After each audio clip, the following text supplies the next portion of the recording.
की हमारी स्टोरी का शीर्षक है दुल्हन ने शादी के बाद किया मना। तो शादी के बाद विदाई का समय था। नेहा अपने माँ से मिलने के बाद अपने पिता से लिपटकर रो रही थी और वहाँ मौजूद सभी लोगों की भी आंखों में आंसू थे। उस समय नेहा ने घूंघट निकाला हुआ था और अब उसका विदा होकर ससुराल जाने का समय हो गया था। जैसे ही नेहा रोती हुई कार में बैठने लगी तभी उसकी छोटी बहन रोती हुई उससे दोबारा लिपटकर रोने लगी। तभी गाड़ी के पास खड़े नेहा के पति अविनाश से उसका दोस्त दिनेश कहता है, अरे यार अविनाश, यहाँ से घर पहुँचते ही सबसे पहले होटल अमृत बाग पहुँचकर एक बढ़िया सा खाना खाएंगे, क्योंकि यहाँ तेरे ससुराल में तो एकदम घटिया खाना था। ऐसा खाना तो हमारे यहाँ कुत्तों को भी नहीं खिलाते हैं। तभी साथ ही खड़े अविनाश के छोटे भाई ने भी कहा, हाँ यार, यहाँ का खाना तो एकदम बकवास था और रसमलाई में तो रस ही नहीं था। ये कहते हुए वे तीनों ही जोर जोर से हंस रहे थे। तभी नेहा के पति अविनाश ने भी अपने ससुराल वालों की मजाक उड़ाते हुए कहा, हाँ यार, मैंने भी मजबूरी में ही यहाँ का खाना खा लिया, वरना मैं तो ऐसे खाने को तो हाथ भी नहीं लगाता। पक्का हम तीनों घर पहुँचते ही होटल अमृत बाग का खाना खाएंगे। अपने पति के मुंह से ऐसी ऐसी बातें सुनकर नेहा कार में बैठती बैठती रुक गई और उसने गुस्से में सबके सामने अपना घूंघट हटाते हुए कार के दरवाजे को जोर से बंद किया और आंखों में आंसू लिए नेहा अपने पिताजी के पास चली गई और उनका हाथ पकड़कर उनसे कहा कि पिताजी, मैं ससुराल नहीं जाऊंगी, मुझे ये रिश्ता बिल्कुल मंजूर नहीं है।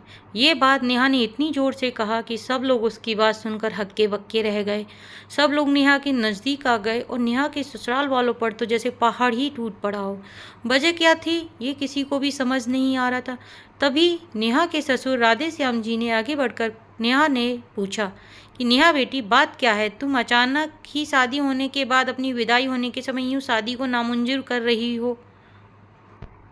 तभी नेहा कुछ देर चुप रहने के बाद अपनी आंखों से आंसू लिए अपने ससुर से बोली कि बाबूजी, आपको पता है मेरे माता पिता ने अपने सभी सपनों को मारकर हम सभी बहनों को इतना पढ़ाया लिखाया और काबिल बनाया, और आप जानते हैं कि एक बाप के लिए उसकी बेटी क्या मायने रखती है।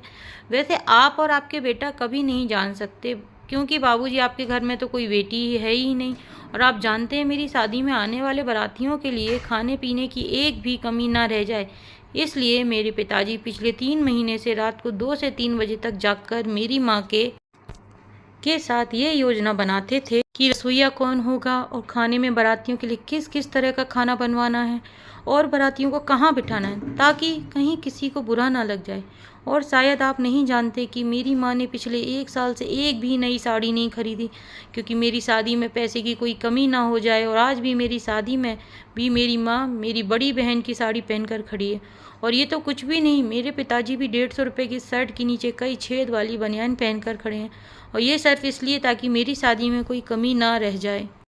लेकिन इतनी मेहनत करने के बावजूद भी आज इस शादी में आपके बेटे की रोटियां ठंडी लगी, उसके दोस्त को पनीर बकवास लगा और मेरे देवर जी को रसमलाई में तो रस ही नहीं मिला। और मेरे पति अविनाश जी तो ये कह रहे थे कि वो तो ऐसे खाने को हाथ भी नहीं लगाते, बस उन्होंने तो मजबूरी में ही ये खाना खा लिया। अगर सब कुछ इन्होंने मजबूरी में ही खाया है तो इसकी क्या गारंटी है कि मुझसे शादी भी ये अपनी खुशी से ही कर रहे हैं। कल को अविनाश जी ये भी कह सकते हैं कि मुझसे भी इन्होंने मजबूरी में ही शादी की।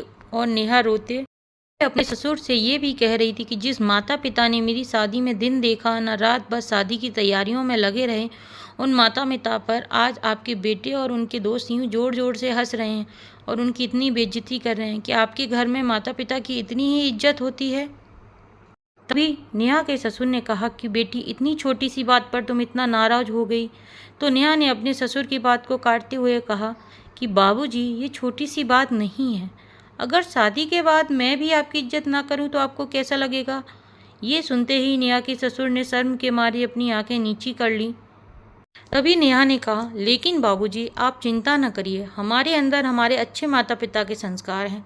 किसी की बेइज्जती करना यह सब हमारे माता पिता ने हमें कभी सिखाया ही नहीं है। ये सुनते ही नेहा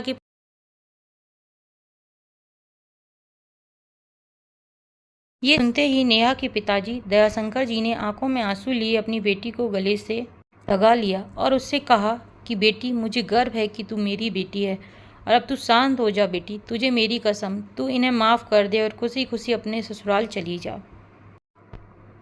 तभी नेहा का पति अविनाश भी नेहा के पिताजी और नेहा से हाथ जोड़कर माफ़ी मांगता है और ये कहता है कि बाबूजी, मुझे माफ़ कर दो, सारी गलती मेरी ही है, लेकिन आज आपकी बेटी ने मुझे एक पिता की इज्जत करना सिखा दिया और आज के बाद मैं हर किसी के माता पिता हमेशा इज्जत करूँगा। उसी वक्त नेहा के ससुर राधेश्याम जी भी आगे आकर अपनी बहू नेहा के सर पर हाथ रखकर कहते हैं कि मैं तो बहू लेने आया था, लेकिन ईश्वर बहुत कृपालु है, उसने मुझे बहू के रूप में एक बेटी दे दी और वो भी इतने अच्छे संस्कार वाली, जो कि माता पिता का भी इतना सम्मान करती है।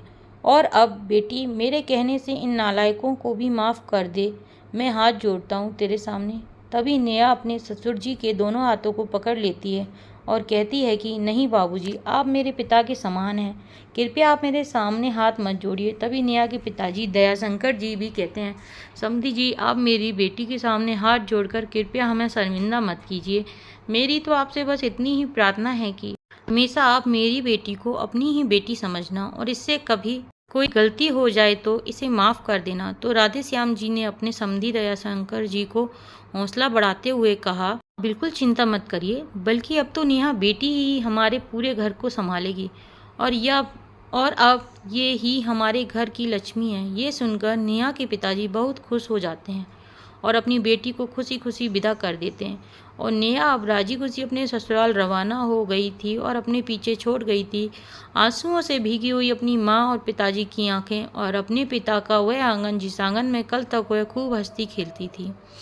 अगर आपको मेरी ये स्टोरी पसंद आई हो तो प्लीज़ मेरे चैनल को सब्सक्राइब करें और वीडियो को लाइक ज़रूर करें। Thanks for watching.